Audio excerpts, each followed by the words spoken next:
എല്ലാവർക്കും നമസ്കാരം. ആരാധനയുടെ പുതിയൊരു വീഡിയോയിലേക്ക് സുസ്വാഗതം. ഇത് ഒരു മോസ്റ്റ് റിക്വസ്റ്റഡ് വീഡിയോ ആണ്. ലോകവീര്യം മഹാപൂജ്യം എന്ന സ്തോത്രത്തിൻ്റെ ഫുള്ളായിട്ടുള്ളത് വേണം, മുഴുവനായിട്ടുള്ളത് വേണം എന്ന് കുറേ പേര് റിക്വസ്റ്റ് ചെയ്തിട്ടുണ്ടായിരുന്നു. അപ്പോൾ ആ റിക്വസ്റ്റിനെ മാനിച്ചുകൊണ്ട് നമ്മളിടുന്നൊരു വീഡിയോ ആണ്. അപ്പോൾ റിക്വസ്റ്റ് ചെയ്തവരും അല്ലാത്തവരും എല്ലാവരും കാണുമെന്ന് വിശ്വസിക്കുന്നു. ശനിദോഷ പരിഹാരത്തിനും അല്ലെങ്കിൽ നിങ്ങൾക്ക് മനസ്സിന് എന്തൊരു കഷ്ടമുണ്ടെങ്കിലും ഏത് മാരകമായിട്ടുള്ള രോഗനിവാരണത്തിനും എല്ലാം ഇത് കേൾക്കുകയും ചൊല്ലുകയും ചെയ്താൽ, ചൊല്ലാൻ പറ്റാത്തവർ കേൾക്കുകയാണെങ്കിലും നല്ലൊരു മാറ്റം നിങ്ങൾക്ക് ഉണ്ടാവും, ഉറപ്പാണ്. ബുധനാഴ്ചയും ശനിയാഴ്ചയും കേൾക്കുകയാണെങ്കിൽ ഉറപ്പായിട്ടും വലിയൊരു ചേഞ്ച് തന്നെ ഉണ്ടാവും. അപ്പോൾ അത് സേവ് ചെയ്ത് വെച്ച് ഡെയിലി കേൾക്കാനും മറക്കരുത്. അപ്പോൾ ഞാൻ നിങ്ങൾക്ക് വേണ്ടി ചൊല്ലിത്തരാണ്.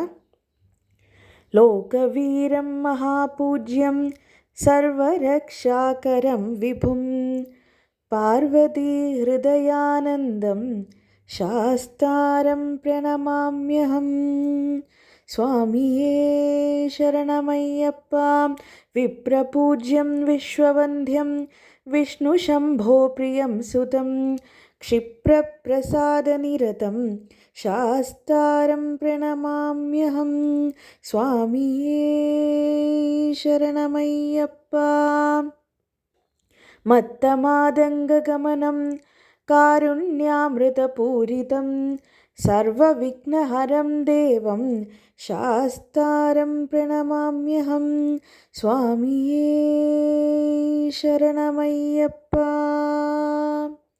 അസ്മത്കുലേശ്വരം ദേവം അസ്മത്ശത്രുവിനാശനം അസ്മദിഷ്ടപ്രദാതാരം ശാസ്താരം പ്രണമാമ്യഹം.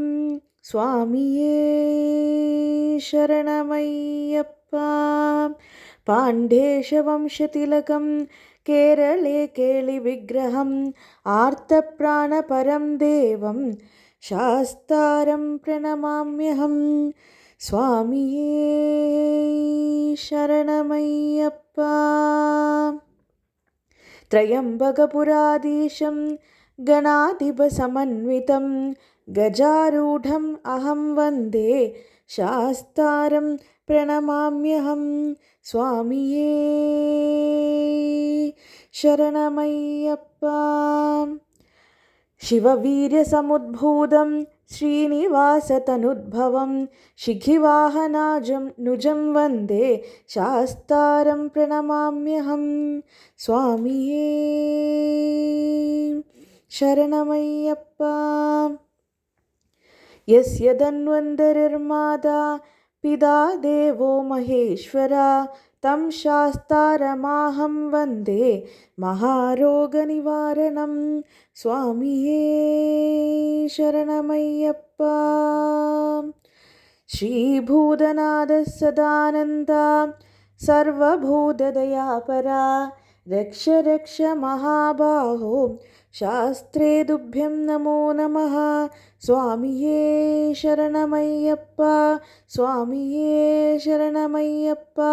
സ്വാമിയേ ശരണമയ്യപ്പ. അപ്പോൾ നല്ല പ്രാർത്ഥനയോടുകൂടി കേൾക്കൂ. വീഡിയോ ഇഷ്ടപ്പെട്ടാൽ ലൈക്ക് ചെയ്യാനും, അതേപോലെ തന്നെ ആദ്യമായിട്ടാണ് നമ്മുടെ ചാനൽ കാണുന്നവർ, ഡിവോഷണൽ വീഡിയോസ് കാണാൻ താല്പര്യമുള്ളവരാണെങ്കിൽ സബ്സ്ക്രൈബ് ചെയ്യാനും ഇതിന് മുമ്പുള്ള വീഡിയോസ് കാണാനും മറക്കരുത്. അപ്പോൾ എല്ലാവർക്കും സർവേശ്വരൻ്റെ അനുഗ്രഹം ഉണ്ടാവട്ടെ എന്ന് പ്രാർത്ഥിക്കുന്നു.